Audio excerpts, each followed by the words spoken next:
Hello,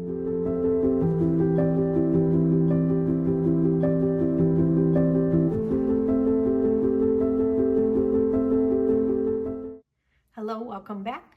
This is VL46, and in this video, I am going to show you a new type of chord, and that is a seventh chord. So far, we've been working mostly in triads, and in the key of C, our one chord is a C major triad. And to turn it into a seventh chord, all we do is add the seventh. So if you remember, this is our root, this is our third, this is our fifth. Now, if we go up to our seventh, that brings us to B.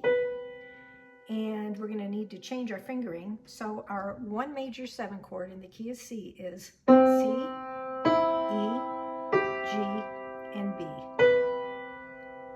Or the root, third, fifth, and seventh. In a major key, the one major seven chord is always a major. When we go to our 2/7 chord, we are going to be doing 2 minor sevens. So we've got, here's our triad. All we're going to do is add the seventh. So we've got our root, third, fifth, and seventh. And the quality of this 2 chord is minor, and it continues to be minor. And that is our 2 minor 7 chord. If we go up to our 3 chord, the triad was minor. All we do is add the seventh. So we've got our root, third, fifth, and seventh. That is a 3 minor 7 or E minor 7 in the key of C. When we go to our 4 chord, our triad was F major. To make it our seventh, we just add the seventh. We've got root, third, fifth, seventh. That's a 4 major 7 chord. And in the key of C, that's an F major 7. Now the one chord that changes the quality is the 5 chord. In the 5 chord, in the key of C, we have our G major triad. And when we add the seventh to this, so we've got our root, third, fifth, and seventh. This is not a major 7 chord. This is called a dominant 7. And our 5 chord in a major key is always dominant. I want to talk just a minute about the dominant chord. It's got what's called a tritone in it. And a tritone is the distance of 3 whole steps. So if we look at that sound right there, the B and the F, we've got, here starting from B, we've got 1 step, 2 step, 3 step. That's 3 whole step. That is called a tritone. And historically, at one time in history, the tritone was not permitted because they called it the sound of the devil. So there was a period of time where that particular combination of notes was not allowed. But in the context of a dominant 7 chord, it's actually a very powerful and strong and beautiful sound. A dominant chord, most of the time, feels like it has to resolve because it's an intense sound. And that is the 5 chord. It's a dominant 7 chord. When you see the chord symbol, you'll only see the 7. Whenever you see just a chord symbol such as the G with only a 7 next to it, that's always going to mean a dominant 7. Otherwise, it will be labeled with MAJ for major or just a small m for minor.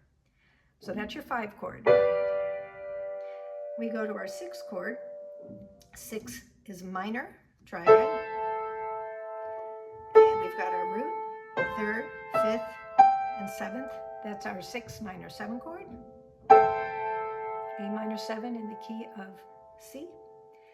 And then we go up to our 7 chord, which is diminished. There's our triad, and that's our 7. And that's a B diminished 7 chord.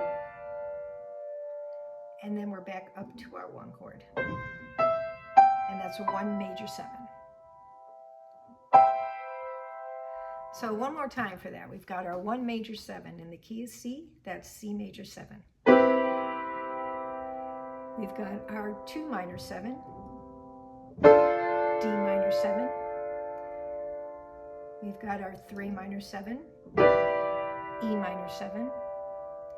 We've got our 4 major 7, F major 7. We've got our 5 dominant 7, G7. We've got our 6 minor 7, A minor 7. And then we've got our 7 diminished 7, B diminished 7. Just like triads have inversions, seventh chords have inversions. So if we start with our 1 chord, we've got our C major 7 chord. Root position, we've got root, 3rd, 5th, and 7th. Go to our first inversion. We've got 3rd, 5th, 7th, root. That's first inversion. Second inversion, we've got 3rd, 7, root, and 3rd. And then our 3rd inversion, we start with the 7th. 7th, root, 3rd, 5th. Going to our 2 minor 7 chord, that's our D minor. We've got root, 3rd, 5th, 7th, root position. First inversion, we've got 3rd, 5th, 7th, root. First inversion. Second inversion, we've got 5th, 7th, root, 3rd. Second inversion. And third inversion, we've got 7th, root, 3rd, and 5th. Going to our 3 minor 7 chord. Here's our root position. We've got root, 3rd, 5th, and 7th. First inversion, we've got 3rd, 5th, 7th, root.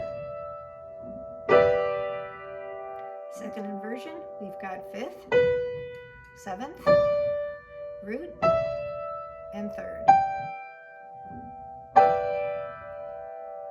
And then third inversion, we have 7th, root, 3rd, and 5th.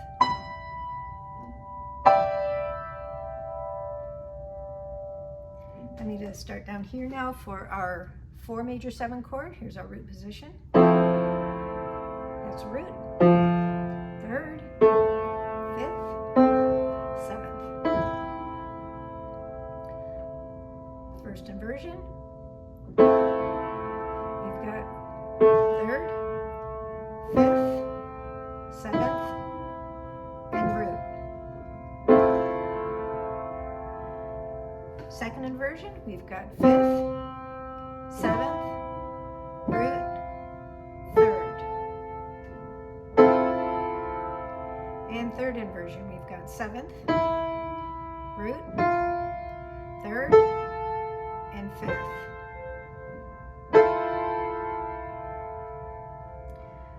Let's go now to our dominant chord, our 5-7 in the key of C, that's a G7.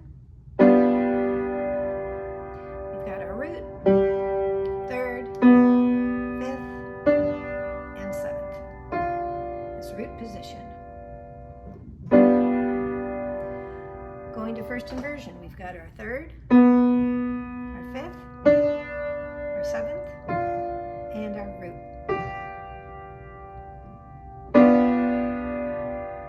Second inversion, we've got our 5th, our 7th, our root, and our 3rd.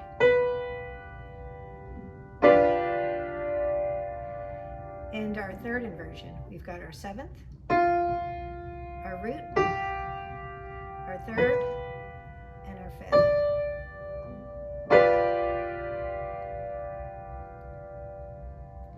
Going to our 6 minor 7 chord in the key of C, that's an A minor 7. This is root position with our root, 3rd,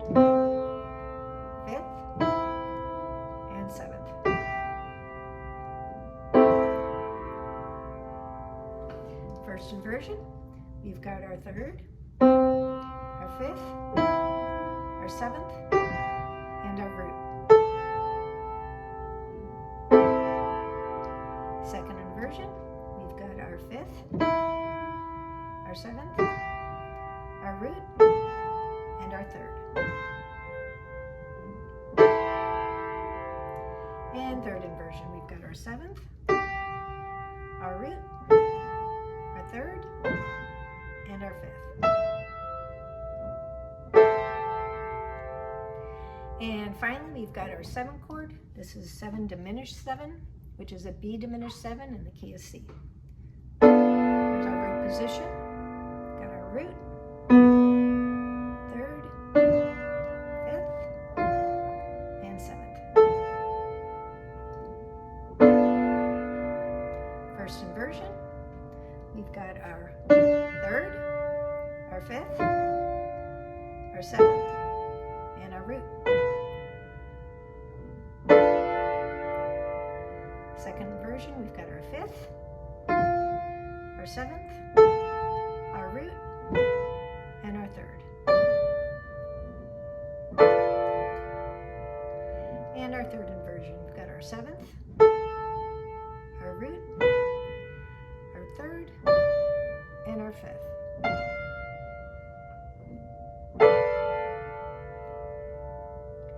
And that is the 7th chords and how to build them. Just as I recommend practicing the triads in a daily routine in their inversions, I would also incorporate practicing some 7th chords in their inversions. The more fluent you get at those, the easier it's going to be to find those chords when you're playing worship songs. I will see you in VL 47, where we are going to use a song with a 7th chord, and have a very blessed day.